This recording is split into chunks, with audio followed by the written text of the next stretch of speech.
I gotta say, man, traveling overseas really opens my mind sometimes in terms of how broken and how bureaucratic the way we do things here are. Like, I'm not saying that we should go full, like, anyone can run their own electrical wire up to the, the pole or whatever, like you see in some really scary images. I'm not saying that we should just completely deregulate everything, but I remember staying in that gaming hotel back in Taiwan like 5 years ago. Dude, the like retail experience in Taiwan is amazing. Dude, that hotel was just a floor of an office building. Yeah. That they renovated and turned into a hotel.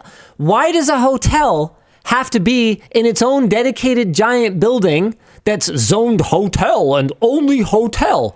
Why when can't we you first showed up, I thought that was super weird. Within an hour, I was like, oh, it literally doesn't matter at all. Yeah, why do we care about this? Yeah. In fact, it's way better because now if I had business with a company that worked on a different floor of that building, I can just stay in the hotel that's on a different floor of the same building. You also just like, as you're going out in the morning, you go downstairs of the hotel and there's a 7-Eleven. The hotel doesn't have to make its own, like, probably garbage restaurant because most hotel restaurants suck. Some of them are great, but most of them suck. Yep. I don't know. It's cool. Because zoning laws, so they need to... Needful Doer says fire code, Linus, fire code. Well, no, you should still absolutely adhere to fire code. But what is the difference between the fire code of an office building and the fire code of a hotel building? They're both a high-rise structure. Who cares what I put on this floor or what I put on that floor? And if you're going to tell me, okay, look, Linus, you're going to have to deal with, the maximum occupancy of the highest occupancy sort of permitted use of the building. Sure, fine. No problem. Yeah.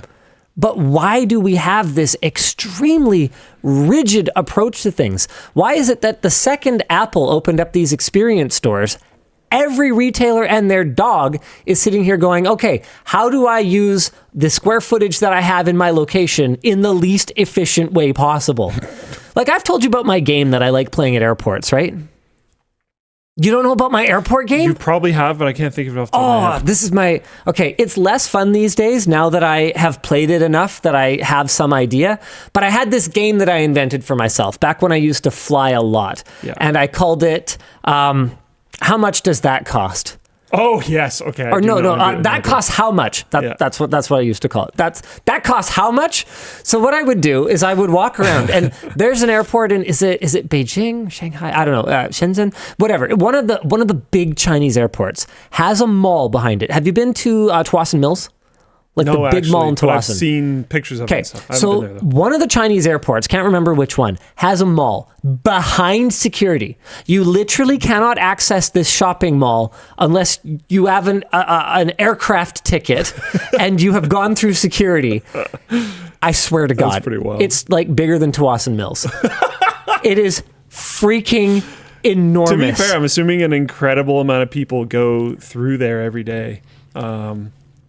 If they make it work, who cares? It's freaking enormous. Anyway, so a lot of airports have shockingly large shopping centers in them. And something that I would always wonder to myself is, other than a bag of Jolly Ranchers, what are people buying at the airport? Because sometimes it's not even like duty free, right? Or oh, really? Yeah, and sometimes there's not even like a huge cost advantage or whatever. Like, why are you buying jewelry at an airport? Yes, it's gold. It's a commodity. It costs whatever it costs. In general, I have no idea why. Almost any store that isn't like a restaurant or a convenience store or like a in case you forgot it. Charger, headphone, data cable, pillow thing store. I don't understand why any stores other than those really exist. Who's buying a luxury watch at the airport? I don't get it. But anyway, sorry. So my game costs how much? Impulse buying? Don't do that. What are you impulse buying a $30,000 timepiece for? Stop it. Get some help. So anyway, my game is I would walk until I found a store whose name I didn't recognize. Okay. So I first became aware of Louis Vuitton when a friend of mine in high school dropped by my house to do something and they wouldn't get out of their car because our driveway wasn't paved and They had Louis Vuitton shoes. They had Louis Vuitton shoes. And that was it's like I have some core memories of times when I have laughed at people.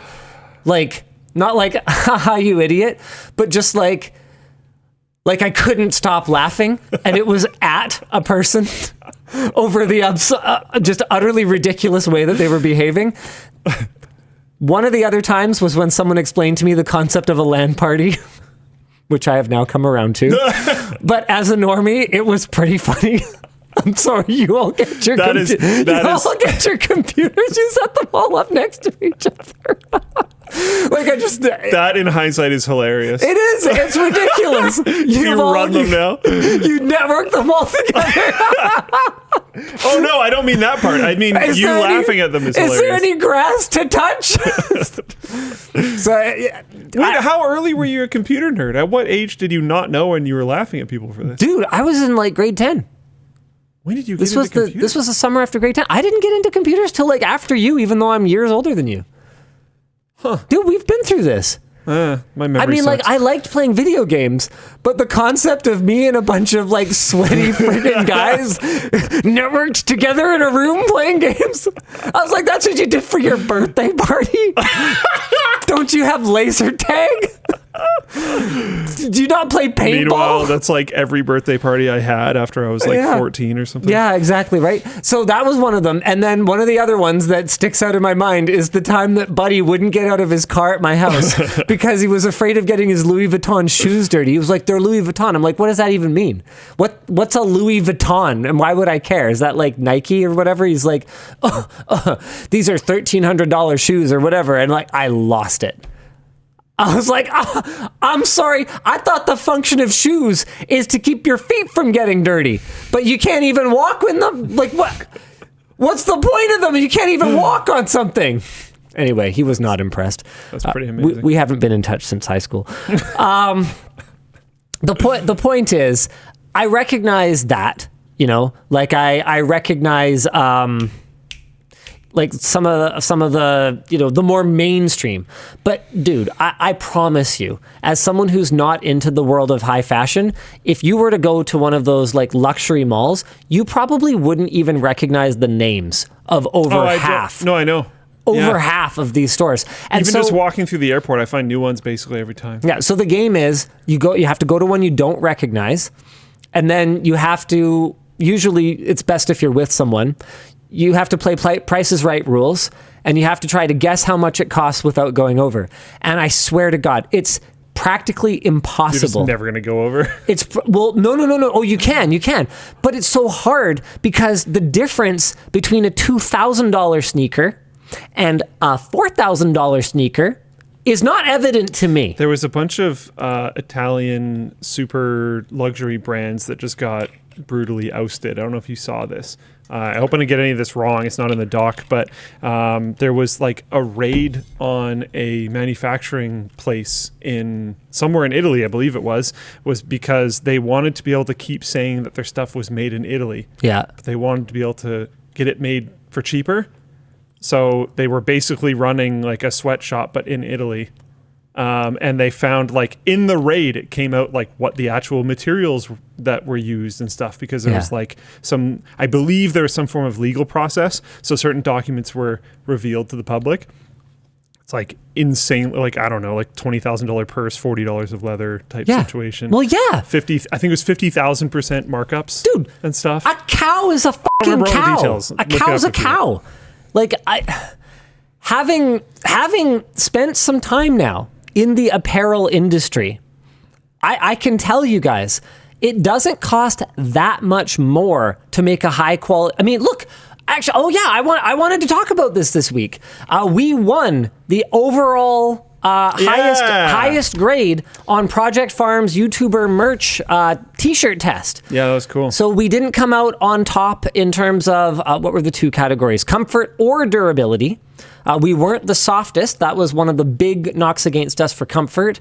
And our material fade was on the higher side compared to some of the other ones.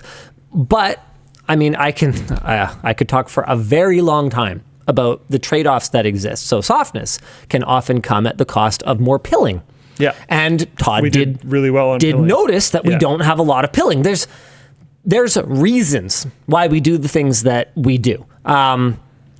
Anyway, the difference between our shirt in terms of my cost on it compared to like a Hanes BFT, like just a bottom of the barrel, like mainstream shirt, is not much. It's like a few dollars. That's why even with printing, which is done here in Canada and on both sides, we still do the, okay, this is a staff shirt from LTX, but whatever. We still do the little LTT logo in the back. Even with both sides screen printing, high quality screen printing, we scored really well on our screen printing quality as well, and the durability of our prints. Outstanding, which we already knew, but hey, it's good to have third parties validate these things. Even with that, that's why our shirts are still $19.99. A lot of merch shirts are $30 or even $40 or more. You go to a concert, you're probably paying $50, $60 for a shirt. Easily. That shirt does not cost 3 times what this one costs. Higher quality materials don't cost that much. They do tend to put our products at the higher end of what a given category will cost, but I don't think completely outlandish. And so, yeah, it doesn't surprise me at all to find out that $40,000 purse is made out of, $40 or a couple $100 worth of leather. Apparently, I was just skimming over an article for it. This isn't a prep topic. If you're interested in it, you should look into it yourself. But yeah, it was like Dior and a couple other brands like that. But they ended up finding that they had inhumane working conditions for the manufacturing of the stuff, and they were buying, I think it was a bag was $57 and it was selling for $2,600 or something like that. So like there's obviously no reason for the inhumane working conditions when you're making that much margin. There's never a good reason for inhumane working conditions, but I do kind of wonder with some of the clientele for those types of products, does that make it better? Does what make it better? The inhumane working conditions. Oh, that's a weird psychological dive that we're not going to be able to answer right now. But you can really feel the suffering. Yeah, I wonder sometimes. Like, I don't care if it's $56. Has this got veal on it? Suffered for this. Is it veal leather? I don't think anyone would directly say that. But unless you're in private company. But the rarity of it, the unattainability of it, is absolutely the point. Yeah, because we know that the point is not the quality. Yeah. The point is that other people can see you with it. And so with that in mind, by definition, in order to be rare, it has to cost so much that people can't attain it. If time is money, then that means money is time. So it has to be worth so much time that the only way to have it is that your time is worth so much more than someone else's time, if that makes sense. And so with that in mind, kind of. Yeah. Tim in Full Plane Chat just said blood diamonds are a coveted thing. Yeah. Really? It's kind of the same deal. I didn't know that. Oh, they totally are, yeah. But I thought blood diamond is just an expression. People want real diamonds. They don't care if the manufactured ones are like just as good or the same or whatever. They want like real pulled out of the ground diamonds, which basically results in blood but you diamonds. you can buy Canadian diamonds, for example. Like Yvonne's ring is Canadian. Yeah, a lot of people don't bother. Oh. Yeah, it's like totally a thing. Oh, okay. Anyways, maybe on to... Anyway, Phil H. says, what I really value about your t-shirts is they don't shrink. That is another interesting thing that Todd observed. I believe we were the highest, or no, I think we were the second. I think we were the second best for shrinkage. And I got to send the most fun email that I've sent in a long time to our fashion team. When I saw his test. So Todd didn't talk to us about this at all. He just ordered shirts, I guess. And I found out about the video at the same time you guys did. So that's generally how he does things. I watched it with my butt clenched. You know how it is. Yep. And I was very excited to see that we scored extremely well. But what Todd, as in his everyman style, might not necessarily realize is the why behind some of the things that he observes. I was just going to bring up the chart at Yeah. the end, but you should probably go watch the video instead. Yeah, no, you guys should go watch the video. If you go watch the video, at a certain point, I'm not even going to tell you when, at a certain point, he puts a chart up on screen. You can see the overall scores for everything, but you should go watch it yourself. Yeah. So he doesn't necessarily get into the why. And what I can tell you is that anything cotton is going to shrink. So if a garment doesn't shrink and it has like any percentage of cotton in it, what it means is that it's pre-shrunk. It means that there's an additional step, there's an additional cost that went into the production of that garment in order to safeguard it from warm washing and especially hot drying. And what's funny is I am the driving force. This is one of those things. We have a great team, and they do the hard work of, sourcing and QA and validation and we have capabilities that we wouldn't have even dreamed of, 5 years ago when we started up Creator Warehouse. Like Tatiana is amazing. You'd be like, yeah, so I need something that's antimicrobial, and I needed to do this, and I needed to do that, and she comes back a few weeks later with like different swatches, and she's like, yeah, well, this one's Tencel, and this one's this, and this one's that. We looked into silver, but it's like super, super harmful, so we're not going to explore that. And it's like, yeah, we do like material science now and stuff. Super cool. I didn't know silver was harmful. Yeah. Anyway, I don't know much about that stuff, so I'm not surprised. Yeah. No, that's fine. That's fine. But the point is, I am the way that I see it. I'm kind of like our prototypical customer, right? And like you guys wouldn't, even with your particular body dimensions. Yeah, but I mean, in terms of like the things that matter to me, right? Is like you guys wouldn't follow this channel if you didn't have anything in common with me. So when I kind of get something in my head and I go, no, this is really important. Yeah. I tend to kind of until I've seen evidence to support otherwise, I tend to be like this about it. And the fashion team has been pushing me for a long time. They're like, look, the shrinking doesn't matter that much because hold on, because as long as we have proper care instructions, people should follow the care. Hold on. People should follow the care instructions, and then they won't have any issues as long as they wash cold and lie flat to dry. They're not going to have any concerns. And you know what?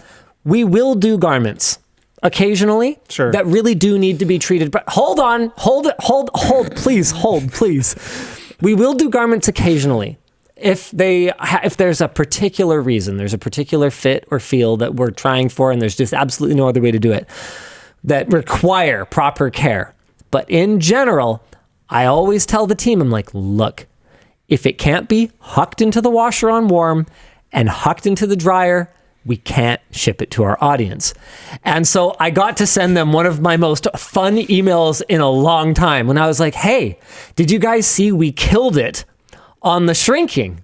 Which is also good, by the way, for the longevity of the print. That makes sense. We killed it on the shrinking because we insist on pre-shrinking. Sometimes we multiple times pre-wash and pre-shrink our base materials before we construct our garments. So we killed it because I keep insisting on this, and I couldn't help noticing that Todd, for his test, hucked all the t-shirts in the washer on warm and hucked them all in the dryer.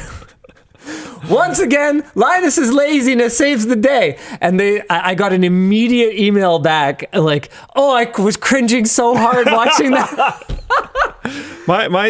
I've been informed that things that I have washing instructions on labels that I've never read before, and I've just basically been like, well, we'll see what happens, because even if I treat it correctly the time someone tells me, the next time it goes through, it's just going to be in the laundry hamper. I'm going to toss the whole laundry hamper in the thing.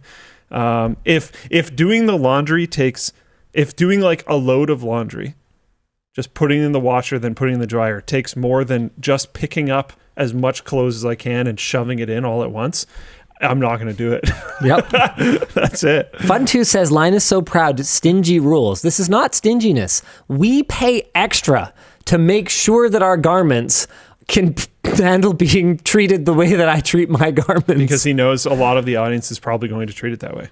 And I bet you well over 50% of this audience would treat it that way. Yep. So like it was really important to wear test these cargo pants. So these are launching really soon. We have the stock. Oh. We just haven't launched yet.